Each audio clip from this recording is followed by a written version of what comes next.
Assalamualaikum warahmatullahi wabarakatuh. Selamat siang, salam sejahtera kepada seluruh instruktur data science, staf Hacktivate, para hiring partner yang terhormat, dan pengguna YouTube dimanapun berada. Terima kasih atas kesempatannya kami, Grup 3 Batch 7 Full-Time Data Science Hacktivate, dapat memperoleh banyak wawasan selama pembelajaran berlangsung, dan hingga saat ini kami dapat mempresentasikan final project kami yang berjudul Bulletin Cyberbullying Detector. Kami, tim Buletin beranggotakan 3 orang yang terdiri dari Mas Ari Rizcaya Nugroho, Mas Arsi Bilahiltama, dan saya, Resti Kurnia Putri.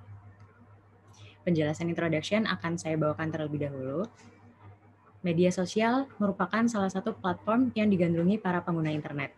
Media sosial bisa membuat orang-orang menghabiskan waktu berjam-jam dalam sehari untuk online dan mengakses berbagai informasi di jejaring sosial. Menurut databox.katadata.co.id, jumlah pengguna media sosial secara global terus meningkat setiap tahunnya. Pada Januari 2021, angkanya mencapai 4,2 miliar atau tumbuh 13,2% dibandingkan periode di tahun sebelumnya. Jika dirinci, rata-rata lebih dari 1,3 juta pengguna baru di media sosial setiap harinya sejak 2020. Angka tersebut setara dengan 155.000 pengguna baru setiap detik. Perkembangan teknologi informasi dan telekomunikasi juga mempengaruhi perilaku masyarakat. Jika zaman dulu muncul istilah mulutmu harimaumu, sekarang telah berubah menjadi jarimu harimaumu. Dari jari-jari inilah orang-orang posting kata-kata hinaan, ujaran kebencian, hoax, berita bohong yang merugikan orang lain. Berdasarkan sumber yang kami himpun, terlihat bahwa angka terjadinya cyberbullying cukup tinggi di berbagai media sosial dan menyebabkan efek yang bermacam-macam pada korbannya. Kasus paling sering ditemukan adalah cyberbullying melalui media sosial hingga sang korban mengalami depresi. Sebagai pengguna media sosial, tentunya kita diharuskan bersikap bijak dalam setiap tindakan yang akan kita posting oleh pengguna lainnya. Itu sebabnya kami hadirkan Buletin sebagai solusi untuk mencegah cyberbullying. Dengan menggunakan Buletin, maka kita akan mendukung aksi Stop Cyberbullying. Buletin cukup mudah dijangkau oleh setiap orang dengan akses internet dan perangkat. Selain itu, penggunaannya mudah dan memberikan akurasi yang tinggi dalam prediksi kalimat. Selanjutnya, penjelasan metode analisa buletin akan dibawakan oleh Mas Ari. Silakan Mas Ari. Ya, terima kasih Mbak Resti. Dalam menghasilkan model yang baik, kita perlu sumber data terlebih dahulu. Sumber data pertama yang kita gunakan adalah language detection yang berfungsi yang akan digunakan untuk model yang akan mendeteksi bahasa Inggris dalam dataset cyberbullying sebagai filter. Karena kami ingin memfokuskan analisa ini pada penggunaan bahasa Inggris terlebih dahulu. Selanjutnya, terdapat sumber data lain, yaitu sumber data utama, cyberbullying classification, yang terdiri dari beberapa bahasa dan memiliki label sebanyak 6 kelas, yaitu age, ethnicity, gender, religion, other type of cyberbullying, and non-cyberbullying. Setelah dilakukan percobaan modeling pada dataset language detection dengan menggunakan beberapa algoritma, maka ditemukan hasil terbaik adalah dengan menggunakan multinomial NB F1 score sebesar 98%. Setelahnya, kami juga mengaplikasikan beberapa algoritma pada dataset cyberbullying dan dihasilkan model terbaik adalah dengan menggunakan model yang berbasis LSTM. Evaluasi didasarkan juga pada nilai rata-rata F1 score. Alur kerja buletinnya adalah sebagai berikut. Yang pertama adalah pengguna memasukkan input kalimatnya. Yang kedua adalah input dibersihkan dan dilakukan deteksi bahasa, yang mana saat ini hanya terfokus pada bahasa Inggris. Yang ketiga, model mengklasifikasi input yang telah dibersihkan tadi, dan selanjutnya hasil klasifikasi cyberbullying atau non-cyberbullying akan keluar, dan pengguna bisa memahami apakah kalimat tersebut merupakan cyberbullying atau bukan. Selanjutnya adalah hasil dari eksplorasi data dan pemodelan. Yang pertama adalah hasil deteksi kata-kata yang sudah terklasifikasi yang mengarah pada masing-masing tipe cyberbullying, di mana kami memunculkan 3-5 kata teratasnya sebagai berikut. Sebagai contoh, untuk gender, terdapat kata rape, gay, dan jokes sebagai 3 kata yang sering keluar pada cyberbullying yang berbasis gender. Selanjutnya adalah perolehan akurasi dan loss dari model yang telah dilatih.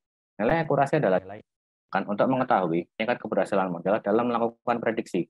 Sedangkan nilai loss merupakan ukuran dari error yang dibuat oleh network dengan tujuan untuk meminimalisir error tersebut.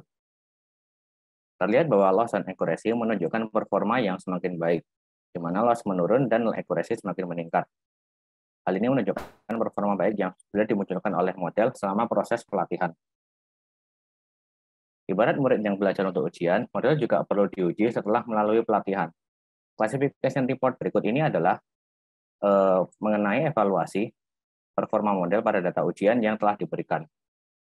Skor yang diperoleh pada F1 score pada bagian rata-rata weighted average adalah nilai 80%, di mana nilai tersebut adalah cukup baik untuk bisa dilakukan pengaplikasian.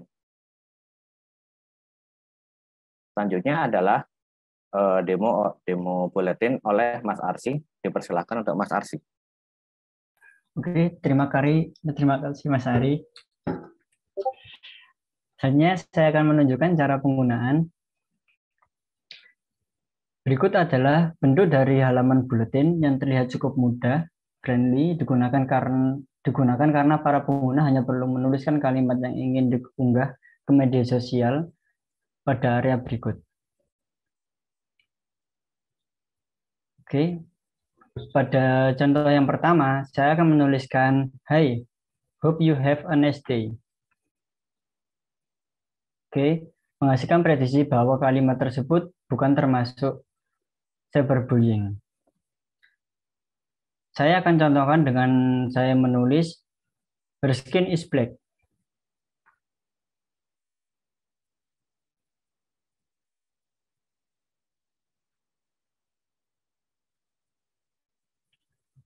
Lalu, buletin mendeteksi bahwa kalimat tersebut termasuk cyberbullying yang berhubungan dengan etnis atau suku. Lalu saya coba ketik, "He is bad."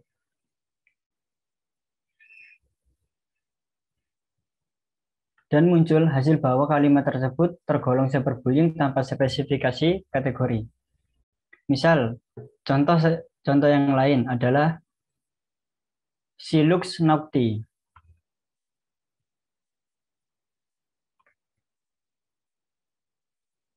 Dan mendeteksi bahwa kalimat tersebut merupakan bentuk cyberbullying yang berhubungan dengan gender atau jenis kelamin.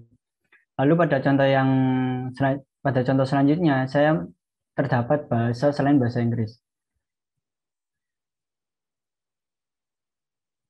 Dan mendeteksi bahwa, "Sorry, the text must be English. We can recognize your language."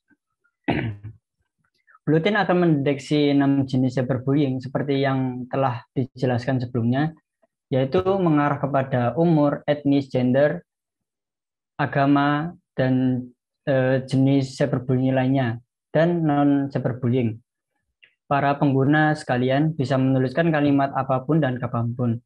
Kami berharap dengan adanya buletin menghindarkan kita dari semua bertindak yang tidak baik tanpa kontak fisik, namun akan melukai siapapun yang ditunjukkan secara langsung kepada orang tersebut maupun tidak langsung. Tidak menutup kemungkinan untuk buletin bisa berjalan lebih baik lagi, maka diperlukan beberapa improvement atau perbaikan lebih lanjut dengan waktu yang cukup, diantaranya menggunakan analisa pada berbagai bahasa di dunia agar buletin dapat diakses oleh seluruh pengguna media sosial dimanapun berada.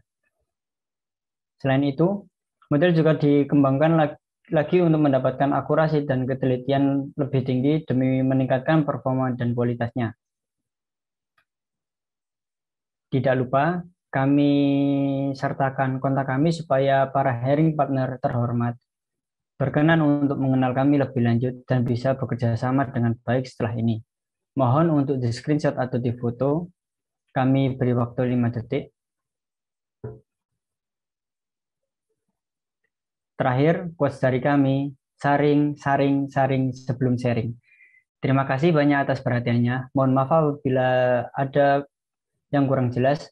Untuk selanjutnya, silahkan bisa ditanyakan di sesi tanya jawab. Wassalamualaikum warahmatullahi wabarakatuh.